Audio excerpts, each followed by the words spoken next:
Buenas tardes, hermanos. Les saludo en el nombre del Señor, esperando que cada uno de ustedes se encuentre bien y poder continuar en nuestro tiempo de culto de oración.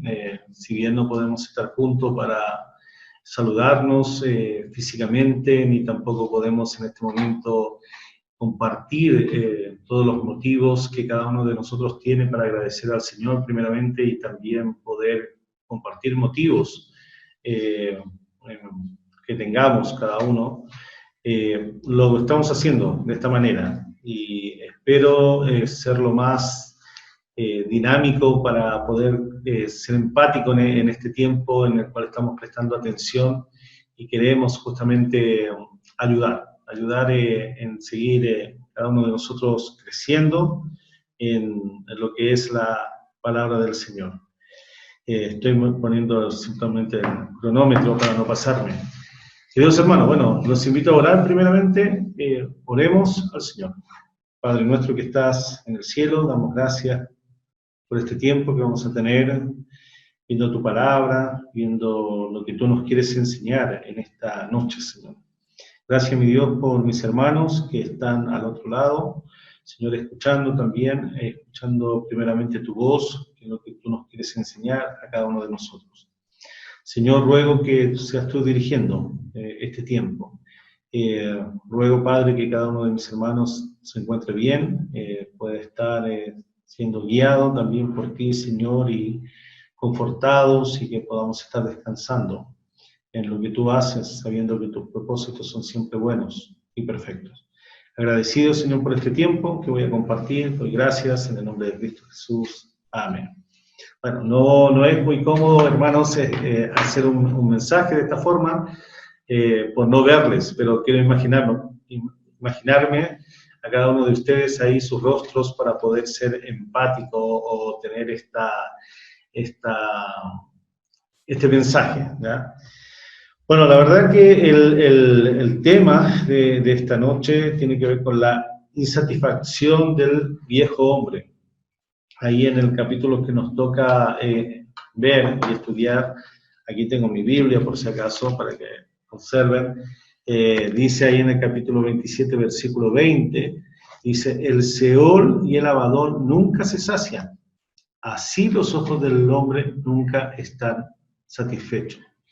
Como he dicho varias veces en otras oportunidades, estos eran refranes posiblemente conocidos dentro de lo que es el pueblo de Israel en su tiempo y que Dios guió a los escritores a plasmar esto, guiado también por el Espíritu Santo para dejar registradas las enseñanzas que estas frases cortas, pegajosas, en este sentido un proverbio de sinónimo, ¿no es cierto?, donde la segunda línea va a ampliar la idea de la primera línea, nos deja enseñanza hasta el día de hoy.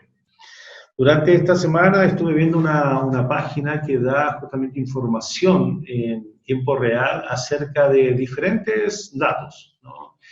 Por ejemplo, cuántas personas están naciendo en este tiempo, cuántas personas han nacido durante este periodo del año, estos meses que ya llevamos, y más o menos vamos cerca de los 38 millones de personas, pero también han muerto más o menos como unas 17 millones de personas.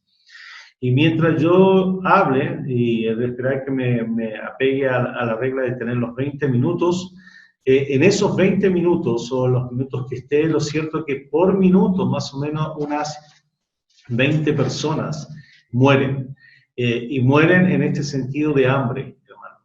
Y esto es trágico, porque si bien este tiempo de coronavirus, que llevamos ya matado más o menos unas 60.000 personas en los 4 meses o en los meses que se descubrió, lo cierto es que en la misma fecha, al día de hoy, han muerto más de 2.890.000 personas de hambre. ¿Y por qué hago el énfasis en el hambre? Porque uno dice, ¿cómo puede ser que personas mueran de hambre cuando otros seres humanos botan toneladas de comida? No debería ser como un problema de la humanidad, pero sin embargo, las estadísticas nos dicen que continuamente, mientras yo estoy hablando, personas están muriendo en este sentido. Durante el día van a morir más o menos unas 170.000 personas. Es decir, es como la idea que nosotros nos pusiéramos a contar 1, 2, 3, durante las 24 horas seguidas estaríamos contando repetidamente, así continuadamente, y estarían muriendo personas. Ahora, de todas esas personas que están muriendo, hay personas que han partido a la presencia del Señor. Hace 2 o 3 días atrás fallecieron 2 hermanas en la fe, que partieron por causa del coronavirus, que están en la presencia del Señor, partieron a la presencia del Señor. Pero la gran mayoría de las personas que mueren, mueren sin Cristo. Ahora, ¿por qué estoy hablando de esto? Porque justamente es lo que dice el versículo, dice que el Seol y el Abadón nunca se sacian. Obviamente ambas palabras están haciendo referencia a la muerte en sí. Pero esto, la comparación está el hecho de que así como la muerte nunca se sacia, y por las estadísticas que estaba dando, hermano, es un hecho, así los ojos del hombre nunca están satisfechos. En otras versiones, busqué algunas versiones distintas para entender un poquito más este versículo, dice en la traducción, el lenguaje actual, dice, hay 3 cosas que nunca están satisfechas: la tumba, la muerte y la ambición humana. En la Biblia Nueva Versión Internacional dice, el sepulcro, la muerte y los ojos del hombre jamás se dan por satisfechos. Y la Biblia, Dios habla hoy, dice, la muerte, el sepulcro y la codicia del hombre jamás quedan satisfechos. Para explicar algunas cositas ahí, cosillas, se me salió muy español, algunas cosas ahí, como la palabra Seol, ¿no? La palabra Seol es una palabra hebrea para referirse justamente a ese lugar de los muertos. En el Antiguo Testamento, mis queridos hermanos, la verdad que no se hacía como una distinción muy clara sobre el lugar de los justos y de los impíos, pero ambos iban al Seol, cuando alguien moría, fuera un justo del Antiguo Testamento, o un santo del Antiguo Testamento, o un impío, ambos iban al Seol. Por lo menos tenemos pasajes que nos hacen entender esto. Por ejemplo, ahí en el libro de Génesis 37-35 dice, este es Jacob cuando recibe la noticia de la supuesta muerte de José, dice, y se levantaron todos sus hijos y todas las hijas para consolarlo, mas él no quiso recibir consuelo y dijo, descenderé enlutado a mi hijo hasta el Seol, y lo lloró su padre. Bueno, obviamente entendemos que Jacob era un hombre justo, ¿no es cierto? Un hombre que finalmente se rindió al Señor y se entregó al Señor y creyó al Señor. Por lo tanto, estamos hablando de un hombre a esa altura, ¿no es cierto?, de la historia que se está contando, un hombre que era un hombre justo ante el Señor. Y él estaba hablando acerca del Seol y que ese iba a ser el lugar donde él iba a descender cuando muriera. Pero también el lugar de los impíos. Tenemos el pasaje o un versículo ahí en el Salmo 88, 3 al 6, donde dice el salmista, y si usted lee los primeros versículos entendemos que el salmista es un hombre que cree a Dios, cree en Dios, pero hipotéticamente escribe esta segunda parte donde dice, porque mi alma está hastiada de males y mi vida cercana al Seol, a la muerte. Soy contado entre los que descienden al sepulcro, soy como hombre sin fuerza, abandonado entre los muertos, como los pasados espadas que yacen en el sepulcro, de quienes no te acuerdas ya y que fueron arrebatados de tu mano. Entendiendo que el destino de un impío es estar apartado de Dios.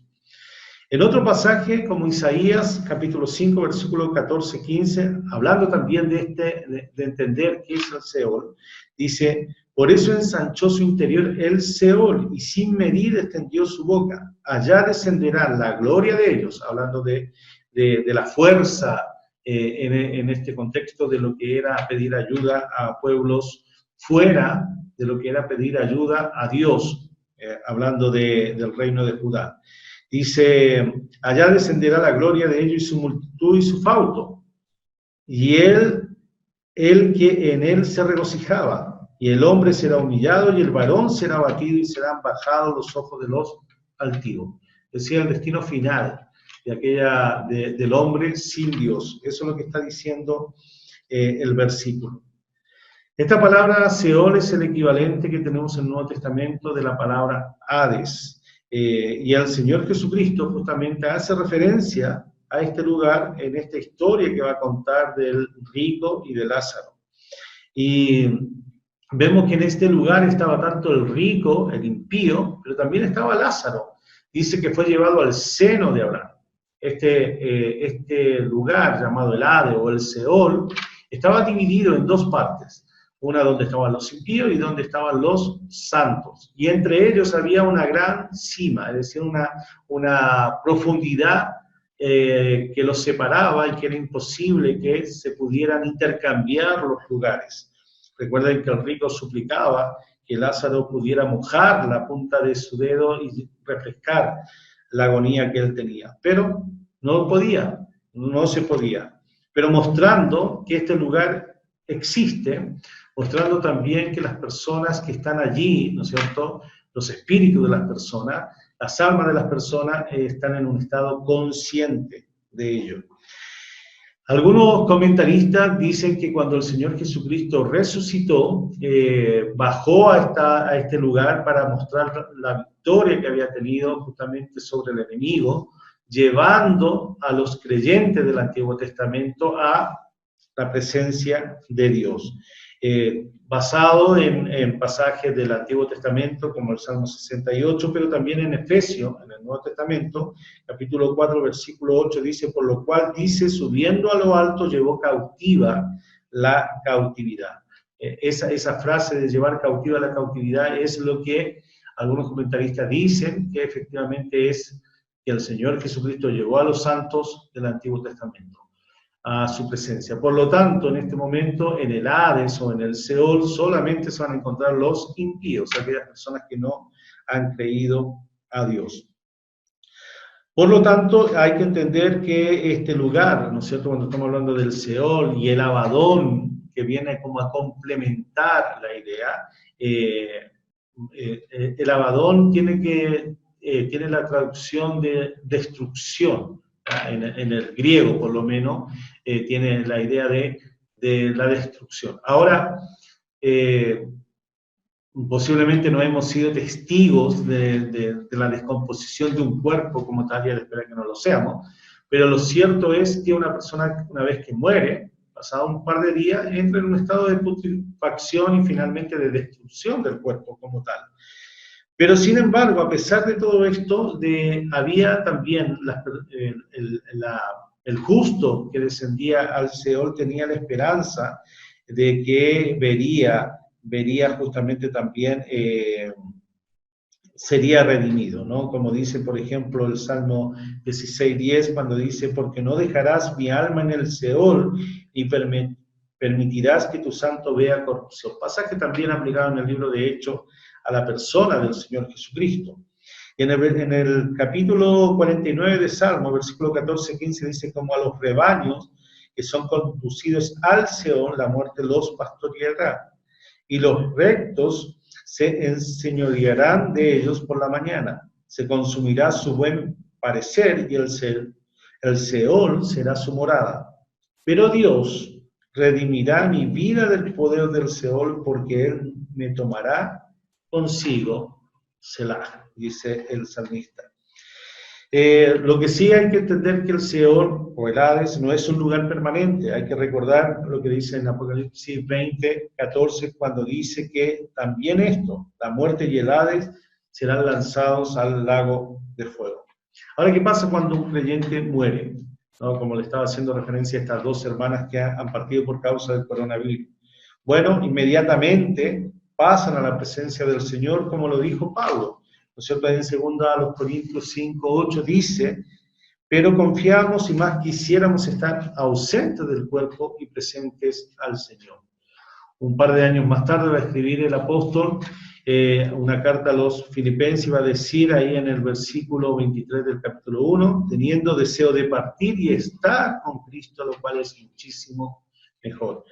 Y qué interesante esta palabra, muchísimo mejor, ¿no es cierto?, que hace el énfasis en el español. Porque si bien a veces estamos afligidos y posiblemente muchas de nuestras oraciones es para sanidad, ¿no es cierto?, de hermanos que sabemos que están pasando por este virus, por esta pandemia, creo que también debemos como reordenar nuestros pensamientos sabiendo que la muerte finalmente para el creyente es una puerta que te lleva, una puerta que se abre para llevarte a los brazos del Señor, de nuestro Salvador. Por lo tanto, no debería haber como un temor a la muerte. Más allá de que pueda estar el temor a morir solos o, vamos a decir, no poder los familiares participar, pero entender que la muerte finalmente para el creyente es simplemente una puerta que se abre para la presencia del Señor, y también es estimada la muerte de los hijos del Señor, ¿no es cierto?, de los santos, como dice allá también en los Salmos. Como dije, la palabra Abadón que tenemos ahí solamente es significado de destrucción, es lo que finalmente sucede con el cuerpo. Esta oración tan potente, ¿no es cierto?, que todo israelita entendía claramente lo que era el Seol y el Abadón, dice que nunca se sacia, y como estaba diciendo, mientras estoy hablando, cientos de personas mueren al día. Esto no para, está muriendo. Dice, así los ojos del hombre nunca se sacian. Ahora, cuando estamos hablando de los ojos del hombre, no está hablando solamente de estos órganos con los cuales tenemos la posibilidad de observar el mundo que nos rodea, sino que está hablando del todo del ser humano. Y no está hablando solamente de esto de que yo observo y miro nomás, sino el hecho de lo que significa esta frase. Esta frase, recuerden que esto es poesía. Lo que está queriendo hablar es justamente de aquello, ¿no es cierto?, que el hombre consume, ¿no es cierto?, y que nunca está satisfecho. En otras palabras, está hablando de la ambición del ser humano. Como dije, los ojos del hombre está haciendo referencia entonces a la insatisfacción, porque nunca se sacia. Es la ambición del ser humano, el deseo permanente de obtener gratificación para su carne. Así como la muerte, hasta el día que sea lanzada al lago de fuego, como dice en Apocalipsis, no se sacia, ¿no es cierto? Así tampoco lo es la ambición humana. Y esta no traerá bienestar al hombre, como el Abadón, ¿no es cierto?, sino que traerá miseria, ruina y destrucción. Tenemos ejemplos a través de la historia de lo que era la ambición de un ser humano. Por ejemplo, Alejandro Magno, este hombre que quiso conquistar el mundo, tenía 33 años, tenía toda una vida, ¿no es cierto?, entre comillas, para seguir avanzando. Sin embargo, era tal su ambición que finalmente terminó muriendo, se cree, de una peste, ¿no es cierto?, a los 33 años. El Señor Jesucristo hizo referencia justamente a esta necedad del hombre cuando ambiciona sin considerar lo que será el bienestar eterno de él. En Mateo 16:26 dice, porque ¿qué aprovechará el hombre si ganare todo el mundo y perdiere su alma? ¿O qué recompensará el hombre por su alma? ¿Sí? ¿De qué le vale al hombre ambicionar tanto, ya sea dinero, fama o renombre, si no tiene una preocupación de su alma? En este tiempo de pandemia hay familias ricas del mundo que se han visto más ricas, más allá de lo imaginable para nosotros. Por ejemplo, la familia Waltons, que son dueños justamente de los supermercados Walmart que tenemos, ¿no es cierto?, acá en Chile también, han llegado a una fortuna de los 160.000 millones de dólares. Esto equivale como a 10 veces el paquete de salvataje que el Estado chileno está haciendo para diferentes áreas, ¿no es cierto? Imagínense la cantidad de plata, una cantidad de plata que está más allá de lo que pueden gastar estas personas. La ambición es una característica del viejo hombre. Ahí en Gálatas 5:19-21 tenemos claramente, dice, manifiestas son las obras de la carne, como son adulterio, fornicación, tomando estas dos palabras. El adulterio es ambicionar a la mujer ajena. La fornicación es ambicionar, satisfacer un deseo sexual en un tiempo que no corresponde a un soltero, ¿no es cierto? Aquí nosotros vemos las manifestaciones. Aquí no hay un detalle, vamos a decir, minucioso de todo lo que son los deseos de la carne. pero es un pantallazo de la destrucción finalmente, o de la degradación del ser humano. El Evangelio de Lucas registra las palabras del Señor cuando dice ahí en 11:34, la lámpara del cuerpo es el ojo. Cuando tu ojo es bueno, también todo tu cuerpo está lleno de luz, pero cuando tu ojo es maligno, también tu cuerpo está en tiniebla. Eso es lo que entra, ¿no es cierto? Lo que permite finalmente el ser humano llenar su alma, ¿no es cierto? Estamos hablando de alguien que no tiene a Cristo. El apóstol Juan nos advierte, y en este caso a nosotros los creyentes, sobre el poder de la ambición a través de los ojos, ¿no es cierto?, de lo que vamos permitiendo entrar. Dice en 1 de Juan capítulo 2, 16, porque todo lo que hay en el mundo, los deseos de la carne, los deseos de los ojos y la vanagloria de la vida, no vienen del Padre, sino del mundo. ¿De dónde viene la ambición, hermanos? Del mundo. La insatisfacción tiene que ver con la carne. La palabra ambición se define en el diccionario como ese deseo interno y vehemente de conseguir las cosas difíciles de lograr, especialmente la riqueza, poder o fama. Es decir, ese deseo que lleva a hacer cualquier cosa con tal de obtenerlo. El hombre solo halla, mis queridos hermanos, satisfacción a su alma en Cristo Jesús. Él suple, Él llena el todo. La insatisfacción del hombre solamente va a ser calmada a través de la persona de nuestro Señor Jesucristo. Ahí en Juan capítulo 4, versículos 13 y 14, el Señor dijo lo siguiente: respondió Jesús y dijo, cualquiera que bebiere de esta agua volverá a tener sed. Está hablando del líquido, ¿no es cierto? Dice, más el que bebiere del agua que yo le daré no tendrá sed jamás, sino que el agua que yo le daré será en él una fuente de agua que salte para vida eterna. Es decir, el hombre tiene una necesidad mayor que solamente las cosas materiales que están a su alrededor. Es decir, el hombre sin Cristo obviamente tiene una necesidad de Dios y urgente. El creyente, hermano, que puede experimentar alguna necesidad o ambicionar el suplir es porque no ha entendido primeramente que estamos completos en Cristo. Pero también no hemos aprendido del ejemplo del apóstol Pablo que dijo ahí en Filipenses capítulo 4, versículos 11 al 13. No lo digo porque tenga escasez, dijo Pablo, pues he aprendido a contentarme cualquiera sea mi situación. Sé vivir humildemente y sé tener abundancia. En todo y por todo estoy enseñado. Así para estar saciado como para tener hambre, así para tener abundancia como para padecer necesidad. Todo lo puedo en Cristo que me fortalece. Solo en Cristo, mis queridos hermanos, estamos completos. Por lo tanto, esa insatisfacción del viejo hombre no debería ser una realidad en nosotros. Para ir terminando, Pablo dijo ahí en Colosenses, porque en él habita corporalmente toda la plenitud de la deidad y vosotros estáis completos en él. Él es la cabeza y todo principado potestad.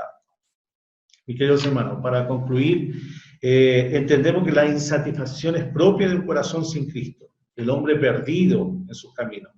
Pero ¿qué de nosotros, los hijos de Dios? ¿Estamos ambicionando, menospreciando la satisfacción que ha sido dada por nuestro Dios a nuestras almas? ¿O somos como ese hombre descrito en Proverbio que no se sacia de ambicionar? Posición, dinero, título, fama, reconocimiento. Bueno, cuidado, hermanos, cuidado con todo eso. Si ha habido un destello de esta ambición, es urgente que nos humillemos ante aquel que ha suplido toda necesidad de nuestras almas, espíritu y cuerpo, conforme a sus propósitos eternos.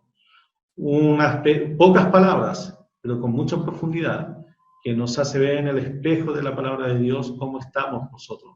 Si ha habido alguna ambición en algo, bueno, vayamos inmediatamente a un arrepentimiento, a una confesión, a un arrepentimiento ante nuestro Señor, porque en Él han sido suplidas todas nuestras necesidades.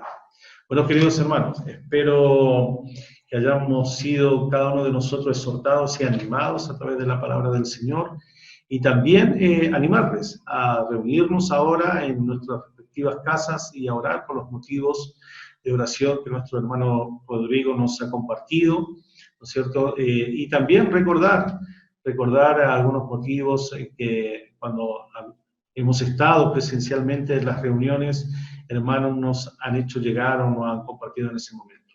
Lo que el Señor les bendiga, les extrañamos, les amamos en el Señor y esperamos que cada uno de ustedes se encuentre bien. Cuídense, seamos responsables en dar buen testimonio también en esto, de hacer casos, ¿no es cierto?, obedecer lo que son las instrucciones de las autoridades. Bueno, que el Señor les bendiga y nos estamos viendo pronto.